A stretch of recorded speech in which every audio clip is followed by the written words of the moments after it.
Hello, everybody. Welcome to the Northern Film Review. This week, we just sort of, we're on our sort of last legs now, and we're coming up to the end of the term. We've only got 2 more shows left, and this is including this one, so only 1 more after this. And we thought we'd give you like 2 sort of special ones that aren't really within the vibe of what we've sort of done before, and we think you might enjoy them. They're sort of different, a bit weird. I won't tell you what we're going to do next week, but that's going to be even more exciting than this week, obviously. But this week, we are going to do an awards special. So, in the past couple of weeks, there has been the BAFTAs, and there has been the Oscars, and I'm sure there's been other ones, but those are the only 2 I care about. And we're going to be talking about them sort of in-depth-ish, sort of talking through the nominees, talking through the winners, who we thought should have won. Did we think they were deserving? Who should have been on the list? Why should they have been on the list? That sort of stuff like that. And just sort of, maybe the odd sort of little bit of, Oscar know-how. What we think of the Oscars and the BAFTAs, and what we think of all of it. So, yeah, hope you enjoy.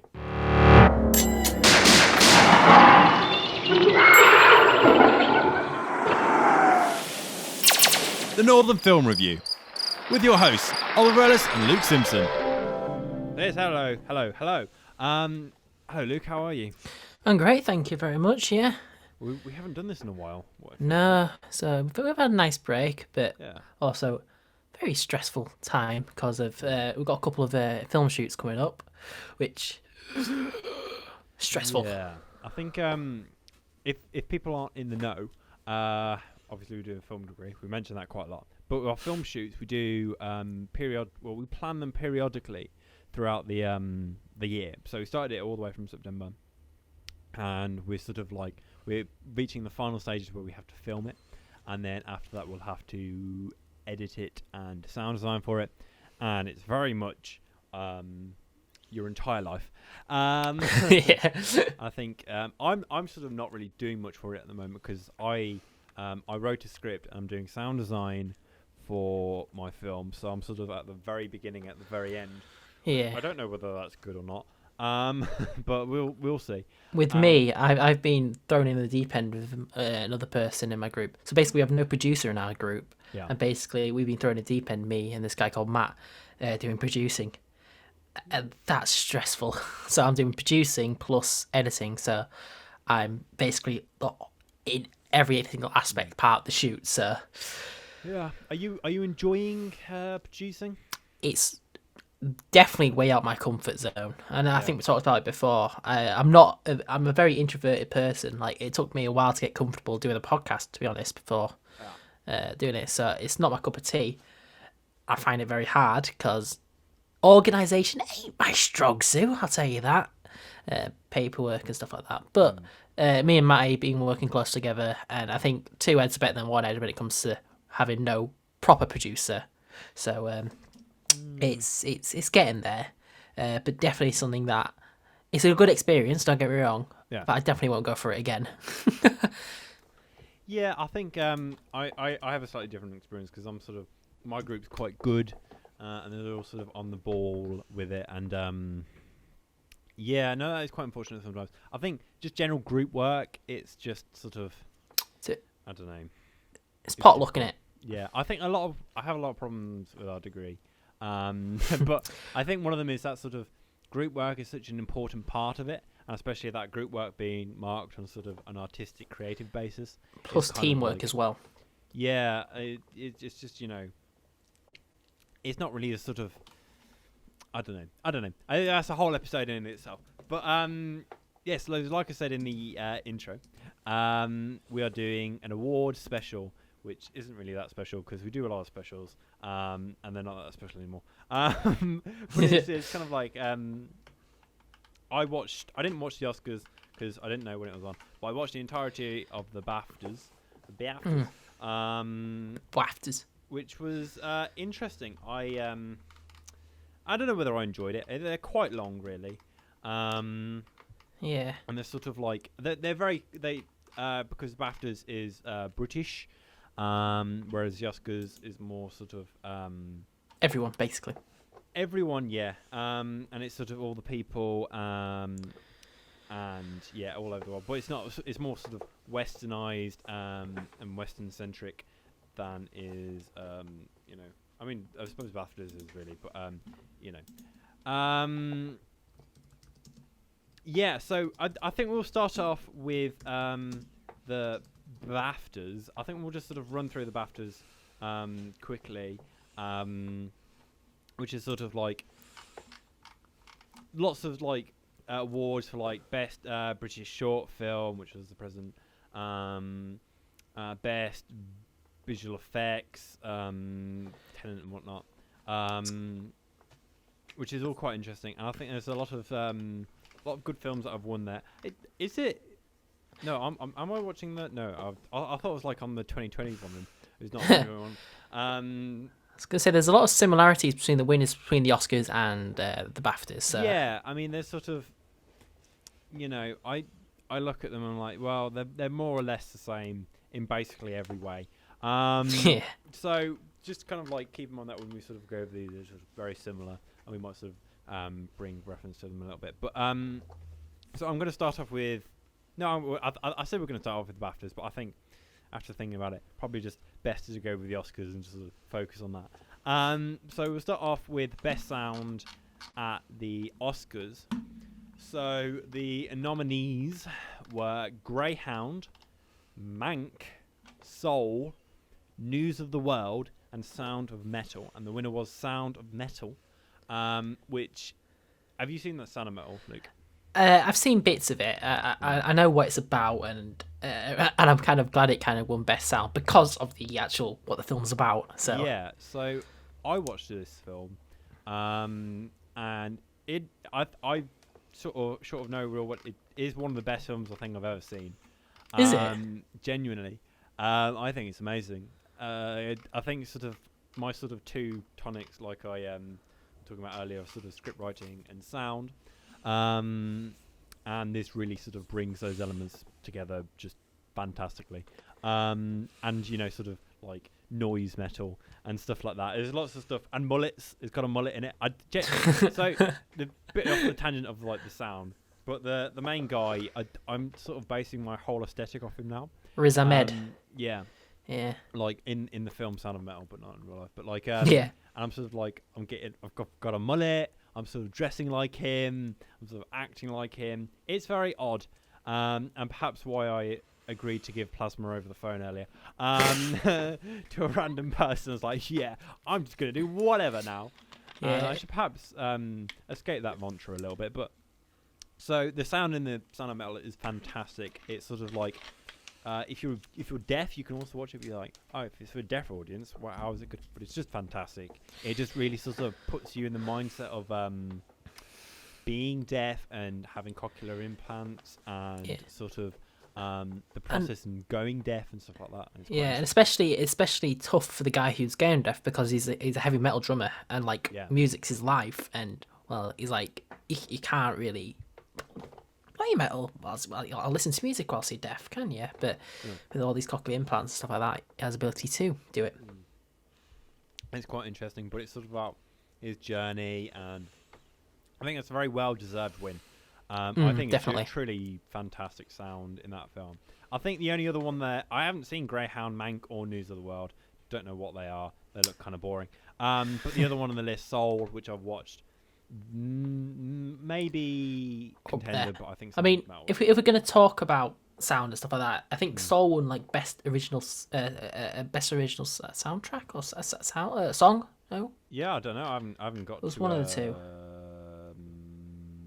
I don't know whether that is now.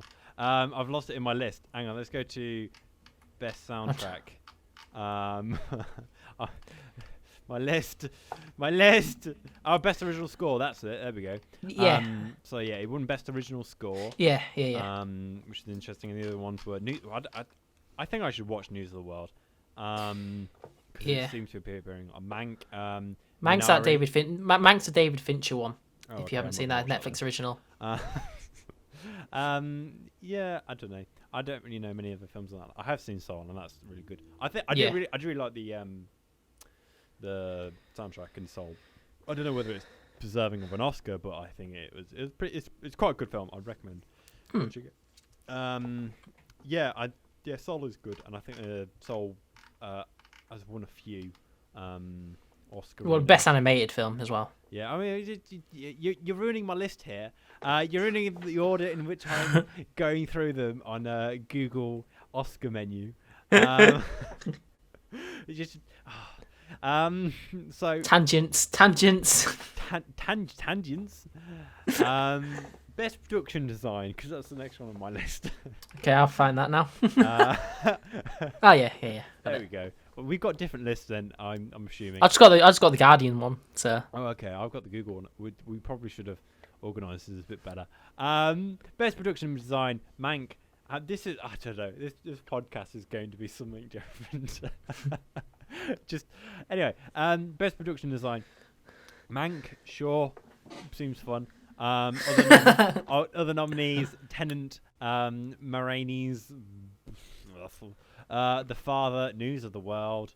I don't know. News of the World looks really quite boring, to be honest with you. And it's appearing on all these lists, and like I'm looking at it, and it's a Western drama. Oh my god! Well, I'm not really a fan of that. Just, but nah, I do think Mank is deserved of the best production design because it captures, like, I think it's 40s aesthetic really well, because it's about I know what Mank is now. Yeah. Yes, wasn't it the writer of writer of Citizen Kane? It is about, I think. Yeah. Yeah. Yeah, it's quite cool looking. I remember seeing that in sort of the Oscar and BAFTA promos, and that did seem like a quite nice production design. Best short documentary, Colette. Sure, haven't really seen any of those films. Best animated short film, If Anything Happens, I Love You. Haven't really seen any of them either. Best film editing, this is one of something for you. So the nominees were Nomadland, The Trial of Chicago 7, The Father, Promising Young Woman, and the winner was Sound of Metal. Another win there. I don't know. I think when I watched The Sound of Metal, I wasn't like, wow, the editing's really good here. I was gonna say, but sometimes when it comes to editing, I think the simpler sometimes the better, isn't it? And the more, like, because who won it? No, I was gonna say, what was it? 1917 won best editing, but I'm not sure it did that year. But like, simple editing is always good. Like, if you're engrossed in the story and you don't see all the cuts and all this stuff like that, then perfect. And sometimes you need that. And if editing tells a story, like this, what we've been told when we do editing classes is like you write the story first, and then so that's like the first version of it. Then the second version is when you're shooting it, and that's when you got your writer and you got your director and stuff like that directing it. So that could change. They can also change in the edit as well. So you also need to know a little bit about the story when editing as well. So if the edit tells a really good story, then I think it's deserving as well. Yeah. Okay. Maybe. I still don't think it should win the Oscar. Have you seen it? Did you see any of the others that nominated for best editing or I think not? I saw best Promising Young Woman, and Nomadland is. I've been trying to watch Nomadland for quite a while. It's on Disney Plus now. No, it's not. Isn't it? It's on tomorrow. It's on tomorrow. Because my roommate, she was like, "Oh, do you want to watch Nomadland? It comes on the 30th of April." I was like, yeah, sure. And we just kind of like been looking at Disney Plus for the past couple of days, waiting for it to come on. It's quite annoying, really. I really quite want to watch it. But I've seen clips of it and I know what it's about. What is it about then? Can you give us a little? No, I don't want to. No, Fair enough. No. It's sort of about a nomad who goes around and sort of her inner psyche of everything. So here's the actual one. A woman in her 60s, after losing everything in the Great Recession, embarks on a journey through the American West, living as a van-dwelling modern-day nomad, which is interesting. And hopefully I'll watch it tomorrow. But yeah, I don't know where I'm going with that point. So best costume design. Nominees were Mulan, Emma, Mank, I don't know. Pinocchio. Is that Pinocchio? That's not Yeah. Pinocchio, is it? Pinocchio. I think that's it. Oh god, yeah. Oh my god.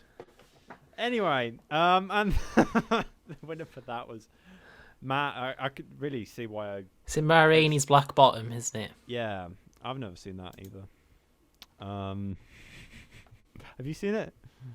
No, but I think it's Chadwick I know. Boseman's last role, isn't it? Yeah.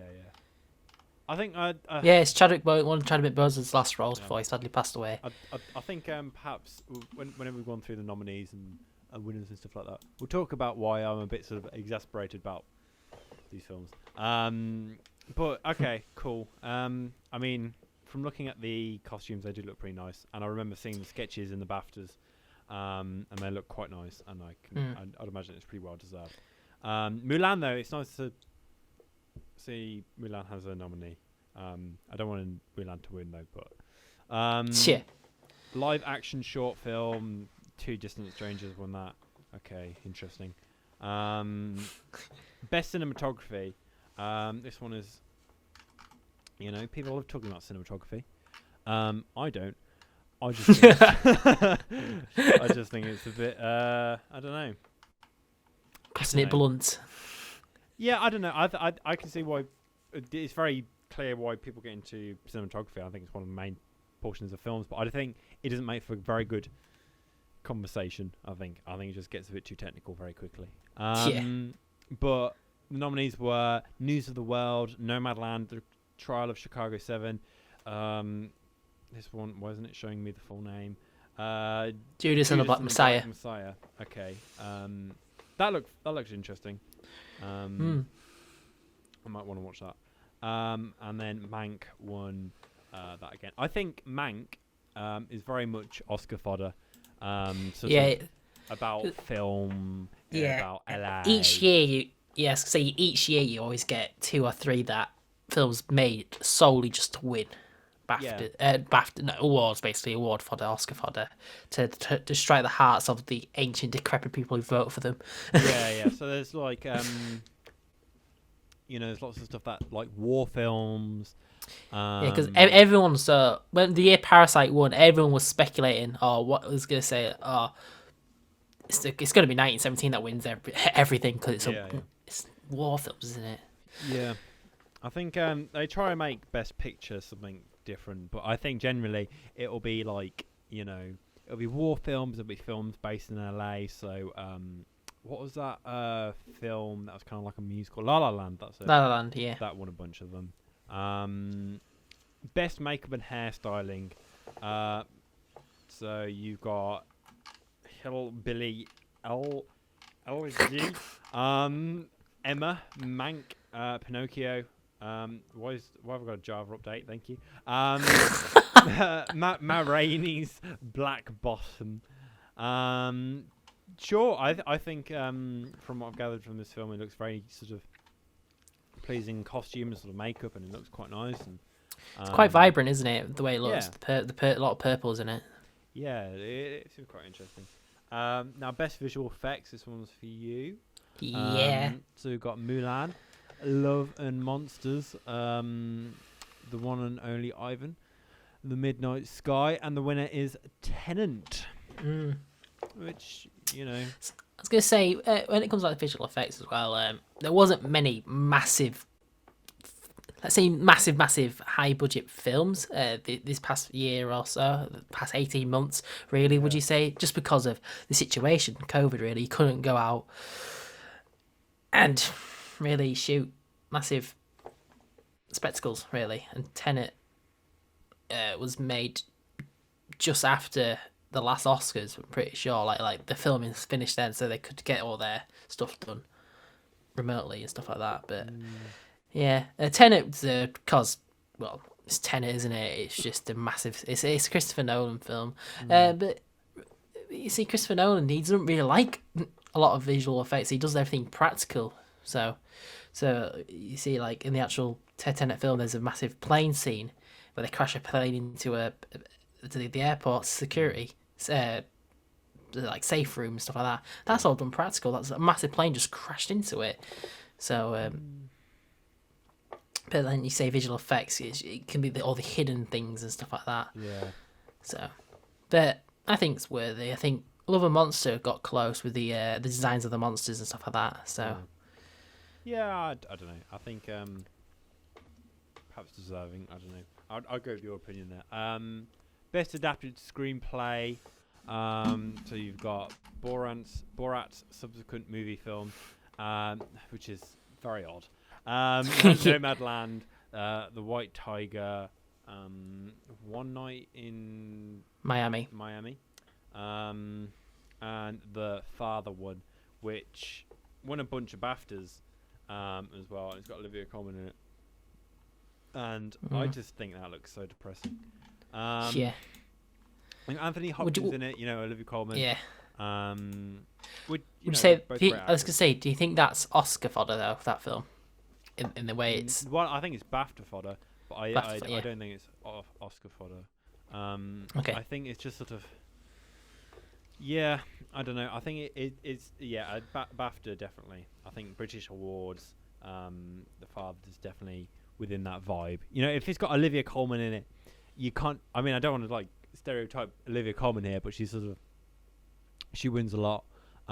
She's a very good actor. She's a great actor. She's a really good actor. Yeah, no, of course. Yeah. But I think the stuff that she's in and what she's cast in tends to be sort of award, based films. I think. Yeah. Well, what was that one that she actually won the Oscar for a couple of years ago?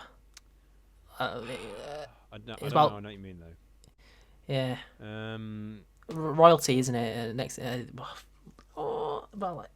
She plays like she plays like a balmy queen, doesn't she? Yeah, she does that a lot. I mean, I don't know. I'm looking at it, and it's like she's in The Lobster. Yeah. What was she in The Lobster? Oh my god. The Favourite. Sorry, that was it. Olivia Colman won for The Favourite. Okay. Wow, I had no idea she was in The Lobster. Very weird film though, that. Yeah, filmed entirely with natural lighting. Interesting. So best original screenplay. So the nominees were A Trial of the Chicago 7, Judas and Black Messiah, Minari, Sound of Metal, and the winner was Promising Young Woman, which I don't know. I don't think that was a deserved win. I think Sound of Metal was brilliant. Like that, I think Sound of Metal should have won that, in my opinion. Yeah, I don't know. I think I don't really like the look of Promising Young Woman. I don't know. Maybe I should watch it properly rather than just sort of assuming. snippets. Yeah. Yeah, I don't know. I think Sound of Metal maybe should have won that because I think that's really interesting. And then we did best original score earlier. Best documentary feature. This is always an interesting category. I remember who directed Fahrenheit 9/11? Wasn't it Fahrenheit 9/11? Michael Moore, that's it. So Michael Moore, he won a Oscar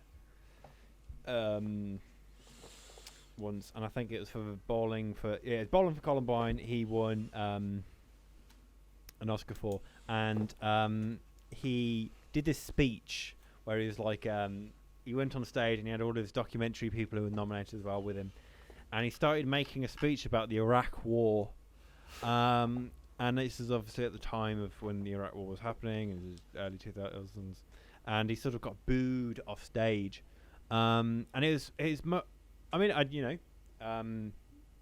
going to get into the Iraq War here, but it is an interesting thing, and it's probably one of the most notable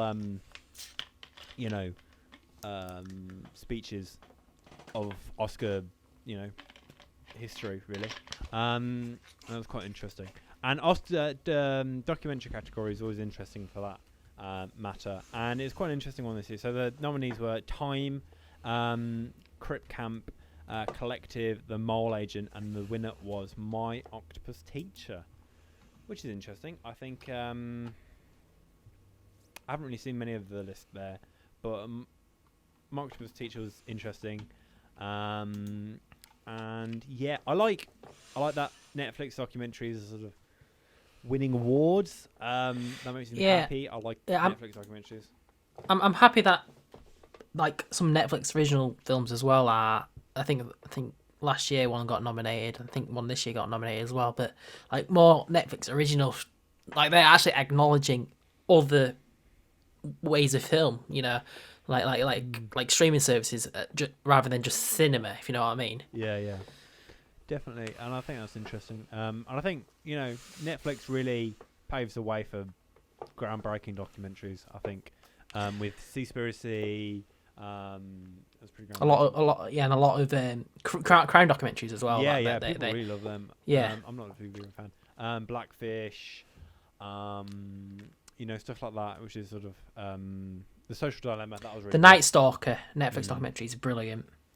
Yeah, and I'm glad that won. Best animated feature. So you've got Over the Moon, Shaun the Sheep movie. Oh my god. How did I get a nomination? Onward, Wolf Walkers, and the winner was Soul, which I'm happy with. As long as you didn't go to Shaun the Sheep. Shaun the Sheep. It's Shaun the Sheep. Oh, I did like the program when I was younger. Yeah. It was interesting. And then we're going to sort of the people, I think. Best supporting actor. So you've got. I'm going to mispronounce a lot of the names here. Sacha Baron Cohen.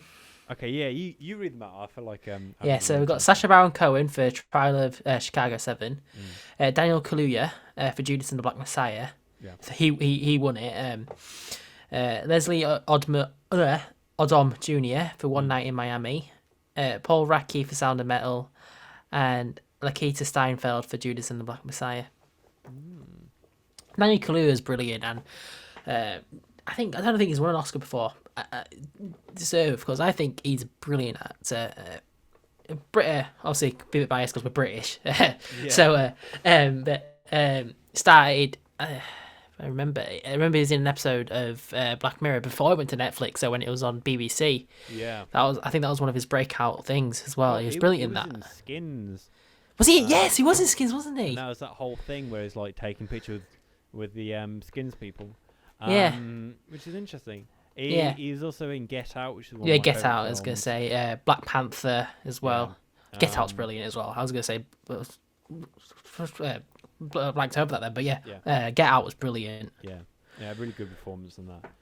I think he is one of my favorite actors. I think. I mean that's biased because I like Black Mirror and Get Out, but very interesting. I think pretty well deserved of that. Still pretty young as well, isn't he? In acting senses, isn't he? Yeah, I suppose so. I think just when he's I don't know. Does being old make you a good actor? I don't know. No. I think that's a weird. My experience though, would you say? Perhaps. Yeah. But no, very well deserved win. Yeah. Best director. Do you want to read these out as well? Give it a go. Thomas Wittenberg for Another Round.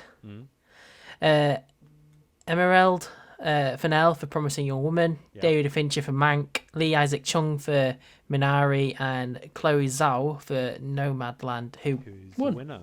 Yeah. I'm going to see Nomadland. I will tomorrow. When it comes out on Disney Plus. Okay. I'm glad that she won it. I'm glad that a woman won it. Yeah, I am as well. It, if I may interject as well, though, another close nominee. To be honest, if you haven't seen it already, it's a brilliant film. Thomas Wittenberg for Another Round, brilliant film. Brilliant film. It's a Danish film. I said his name earlier, now I've forgotten it. Thomas Wittenberg.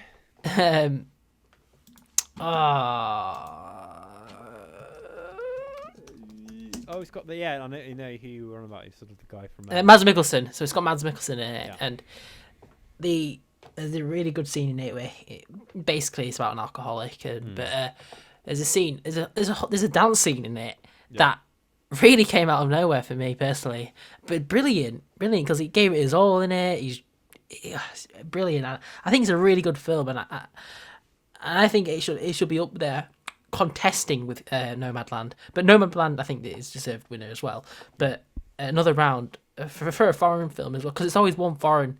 I'm pretty sure it's one foreign film always gets nominated for best director. But Thomas Wittenberg, I think as well in whilst filming it, I think one of his relative died before it came out or during filming, and I think it was pretty early on as well. The way he handled it and carried on shooting this brilliant film with that tragedy that happened, I think good on him. And and well, if I know it's going to ruin your order, but I think that won best foreign film as well. Interesting. Where is it? Well, that is my next one. So best international film was another round. So yeah, interesting. No, okay. I mean, the other nominees for international feature film, the man who it doesn't show me the full name. The Man Who Sold His Skin, Quo Vadis Adia, Collective, and Better Days. Yeah. Okay, I haven't seen any of them. Okay. So best supporting actress. Let me find that. Amanda Seyfried. Olivia Colman. Seyfried. Oh, there we go. Maria Bakalova. Glenn Close. And the winner was Yoon Yoo-jung for Minari. Interesting. Seeing clips of Minari in the BAFTAs seems interesting. Best original song. What is this? Is and again we might get on to a little bit at the end why I have so many problems with the Oscars. But why is there a best original song category? I don't know. And that was the winner of that was "Fight for You" by her. Sure. By her Tyra Thomas and D-Mill. And then nominees were Celeste, Southern Kotcher, Leslie Odom, Laura Pausini. Okay, interesting category. Now, best actress. This is one I'm sort of interested. It's the best actress in the Legion role. Yeah. Yeah. Do you want to do this one or? I can do it if you want. Yeah. So we've got Viola Davis for Ma Rainey's Black Bottom. Andrew Day for the United States versus Billie Holiday. Vanessa Kirby for Piece of a Woman. Carey Mulligan for Promising Young Woman, and then the winner Frances McDormand for Nomadland.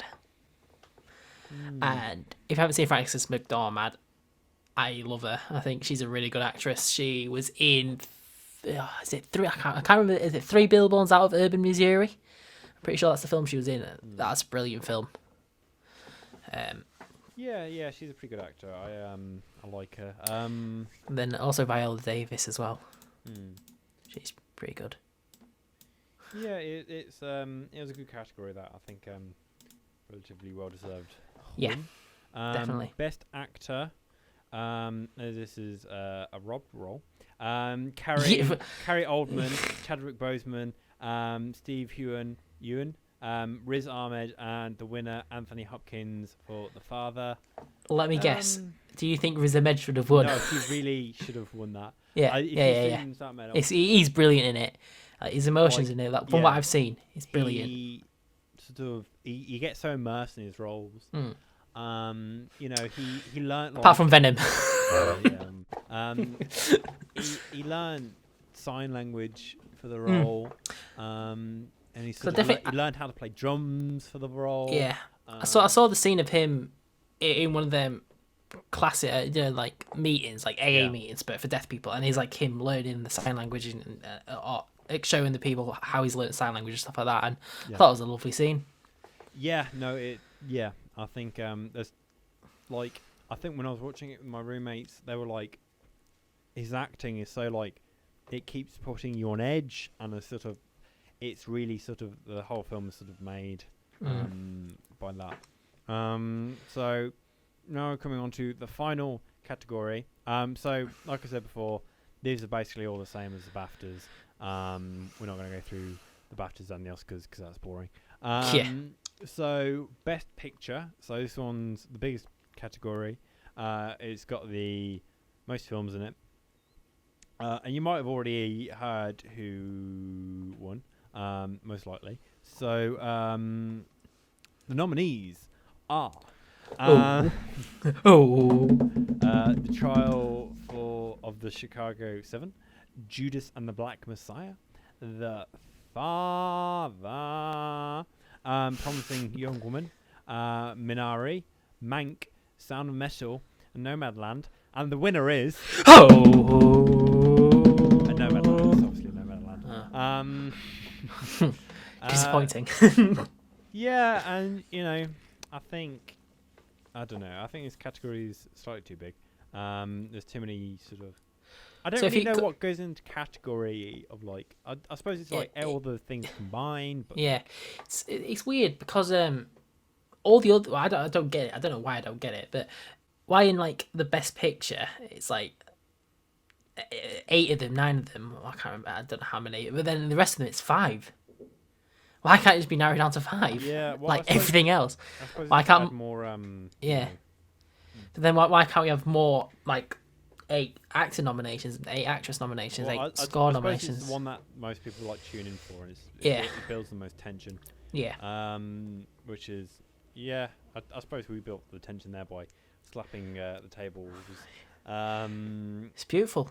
Yeah. I don't know. I don't really have that much of a problem with it. I haven't really seen Nomadland yet. Or many of the others. I was gonna say we might go watch it before the next podcast. So before we start the podcast, we can give our opinions on it. Maybe next podcast will be on Nomadland. No, maybe something different. Like I teased in the intro of this podcast. Me not revealing it yet doesn't mean that we haven't decided what it's going to be. Yeah, I don't know. I think this is a good jumping off point on my major problems with the the Oscars is they're kind of like they're picked in a way that they're not sort of the favourite of the people who live in the world. They're just sort of put there by big producers who want to win Oscars so that they can sort of promote their film a bit more. So the Oscar vibe is that I don't know whether you have to pay to get nominated, but I think you do.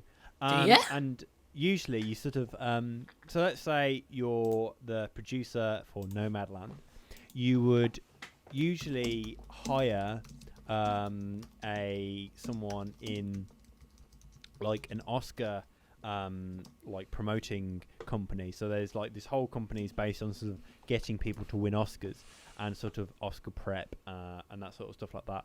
And you pay like millions of pounds to get sort of win Oscars and stuff like that. And it's sort of a whole campaign. And the people who sort of vote for the Oscars to win, they don't actually I don't think they get paid for it, but I think what these Oscar campaigns do is they send them a bunch of free stuff and they will market directly to the Oscar voters. So they'll sort of, and the general demographic, like we mentioned earlier, of the Oscar voters are old, senile people who've been in the film industry. So often films about LA. So that's why La La Land won a bunch of awards because it's very LA focused. War films tend to do really well. Slower films tend to do really well because you're sort of appealing to the old people demographic. And I think like films set in like the period pieces as well. Yeah, I would say as well. I think this year it's gone against that, but I think that's because of COVID has sort of like put a rock into the big budget, films that are like Yeah. all about whatever. But I think these are sort of films that people might not necessarily watch, but now they have been on the Oscars, they will watch. Like I'm going to watch Nomadland now. Yeah. And I think, I really like The Sound of Metal, and I said it's one of my favourite films I've possibly ever seen. But I think a lot of the films on here, they're put there so that they get promotion from the Oscars, and they're sort of, they're films that nobody really watches or really cares that much about. And that's why sort of people have so much against the Oscars. I think the Oscars, comparatively to music awards, because music awards tend to be done by the popular vote, so you kind of just know who's going to win anyway. You just go, who's the most popular person? Oh, Harry Styles. Oh, he won. Okay. There's no real jeopardy there. I suppose in the Oscars it's sort of the jeopardy. And you can kind of talk about who should have won and have a bit more of an eclectic discussion on it. But I think it's just sort of, I enjoy the Oscars and I like talking about them every year, and I like the BAFTAs as well. It goes to the BAFTAs, and like I said, I watched all of the BAFTAs because I like it. It's about the film industry, about film. But I just sort of, I don't know. It makes me a bit sort of exhausted sometimes. I don't know what your feelings are of it. I don't really have any to it really. It's I do think Oscar bait is prevalent in the film industry, which I find stupid. Really, I really don't like the way that some films cater to what focus on Oscar bait and try and get. I think if you're going to win an Oscar, I think it's going to have to be deserved rather than just if it's a good film, then it's a good film. It should be nominated. But I don't think. So some of these films I don't think should have been nominated, to be honest with you. And there's some other films that, it's all my opinion and your opinion and stuff like that. But some films should have been nominated that some shouldn't. Like, yeah, I don't know. I think I don't think it'll ever properly change. But I like the fact that there's sort of that a woman of colour. Won an Oscar. I think that was one of the first times it's happened, isn't it? Yeah, which is really nice, and I like that. And I think another criticism of the Oscars is that it tends to be sort of white centric and sort of only definitely. White. I think they get black nominees and sort of minority nominees, but they never win anything. It's always that white guy with his war film about LA or whatever, which is very much like Mank would be. And I think if Mank had won the Oscar for Best Picture, people would have been pretty annoyed. Yeah. But it didn't. Nomadland did, which is interesting. I think. I don't know. I don't think I'm as mad at this Oscars as I have been before. There's other Oscars that have been just outrageous. Like seriously outrageous. I think, just like I don't know whether I want to look at whether I'm just completely sort of making stuff up. But La La Land just won a bunch of Academy Awards, and that was that infamous moment that I think Best Picture went to Moonlight, but they said La La Land, and they all got up to celebrate, and they went no, actually Moonlight won. I'm pretty confident. No, I'm not pretty confident. I'm making a conspiracy theory that they do that on purpose so that they get put on to news sites. Because, if your whole job is to make sure that they get given the right envelope, there's just there's got to be someone's whole dedicated job to this, and it's just I think it's obviously staged. Do you? Yeah, I don't know. Yeah. I don't know. It's just but So interesting Oscars. Am I annoyed? Yes, slightly. Will I watch it next year? Yes, slightly. And I don't know. I think it's fun. I think it's fun going through the nominees. I think, it's always fun. I think if you like films and you like film industry stuff, it's very good for that. I think for a lot of people, it's very much a goal in their career to win an Oscar, be nominated for a film that they made, and that's quite a lot of sort of aspirations in people's minds when they go to film school. and when they sort of do these things, which is a nice sort of thing to aspire to, because that's sort of the height of filmmaking prowess. Yeah, Is the Oscars, I suppose. I think we were in a lecture a few months ago talking about awards. I think we were talking about awards and how we can get our short films into what do you call them? Film festivals. Film festivals, yeah, and stuff like that, and then you get winners and stuff like that. But to get into film festivals, like, you have to. Like, I mean, I wasn't surprised that you had to pay, but it's like, but for some of them you have to pay quite a bit in it and stuff like that. And as a young filmmaker and a aspiring filmmaker, you have to keep these things in. You pay to get to put your application in. That like 95% of the time to like 98% of the time you won't get put into it and you don't get that money back. I think which is a big risk, isn't it? Yeah, I think film festivals are an interesting microcosm of the sort of the creator award ceremonies of bigger films who are like independent filmmakers and stuff like that. And I just think, you have to run a campaign for all these things, and it's just sort of, I don't know. It's all a bit off-putting, but I suppose if you want to be a successful filmmaker, you get your film out there, you do have to run these campaigns, and you do have to sort of maybe hire people to do these campaigns, or get sort of a producer dedicated on this. And it's an interesting side of the industry if you like that sort of thing. But I think what people should know about these films, these awards, and these film festivals is they're not sort of there. Well, there are sort of some good stuff to get through, like I said, metal. But I think not always the most artistically proven films rise to the top. I think sometimes, and I think if you find a diamond in a rough and you find a film that you like, and it doesn't win an Oscar, well, what do they know? Anyway, I think we should wrap it up from my slightly cynical.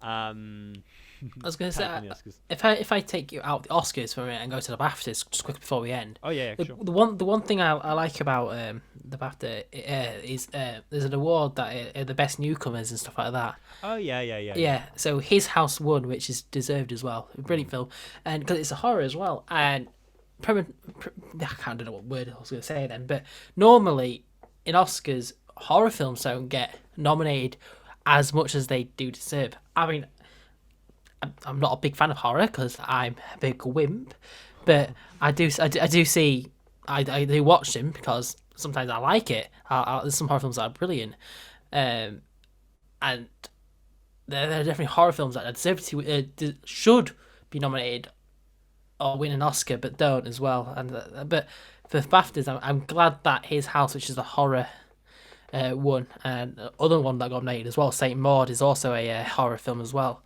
But I kind of like how the BAFTA awards newcomers as well, like for their first feature-length film, and but by British writer, director, or producer. So it's quite broad, but I think it's pretty good. Yeah. No. Okay. Yeah. Okay. Fair enough. I suppose the BAFTAs are good in that sort of regard, but I think BAFTAs also suffer from the same thing, like definitely. BAFTA campaigns, and like we were saying, The Father was very much BAFTA fodder of that sort of like depressed grandfather figure, and sort of old people, and sort of films that are directed towards a more older film person audience and stuff like that, which is it is what it is, I suppose. But I think it's I like the sort of some aspects of them I always do like, and I shouldn't be so cynical, but I am. But yeah, so hopefully you enjoyed our just gonna call it awards Oscar special. We really enjoyed this one. I quite enjoyed it. I quite enjoyed going through the nominees and talking about the films, and sort of the quick firiness. And it has a nice inherent structure to it. I think sometimes we sort of make a podcast and it doesn't have that. It's difficult to find the structure in it. But this one, great structure. Anyway, it is it's really fun, and we'll hopefully see you guys next week. Oh, and make sure to check out our YouTube channel, The Northern Film Review, and our Instagram, The Northern Film Review Podcast. And check us out on NSR, or if you're listening on NSR, check us out on YouTube. Anyway, goodbye. Goodbye. Bye. Bye.